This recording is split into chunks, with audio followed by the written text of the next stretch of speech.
ಕಡಿಮಟ್ಟಿ ಸಿಂಗ್ ಮತ್ತು ವೀರಭದ್ರೇಶ್ವರ ಪಂಚಿ ಬದಲಾಗಿ ಎರಡು ನಮ್ಮ ಕಟ್ಟದಿಂದ ಕೂಡ್ತಾ ಇದ್ದಾವೆ. ದಯವಿಟ್ಟು ಎಲ್ಲ ಪ್ರೇಕ್ಷಕರು ಸ್ವಲ್ಪ ಸೈಡಿ ತರಬೇಕ. ದಯವಿಟ್ಟು ಪ್ರೇಕ್ಷಕರ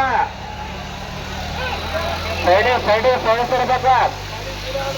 ವೀರಭದ್ರೇಶ್ವರ ಬೆಂಕಿ ಬದಲಾಗಿ ಮತ್ತು ಕೌಡಿಮಟ್ಟಿ ಸಿಂಗ್ ಎರಡ ತಂಡಗಳ ಅತಿ ರೋಮಾಂಚನಕಾರಿಯಿಂದ ಕೂಡುತ್ತವೆ. ಎಲ್ಲ ಪ್ರೇಕ್ಷಕರು ಶಾಂತ ರೀತಿಯಿಂದ ಈ ಒಂದು ಪಂದ್ಯವನ್ನು ವೀಕ್ಷಿಸಬೇಕೆಂದು ನಾವು ಕೇಳ್ಕೊತಾ ಇದ್ದೇವೆ.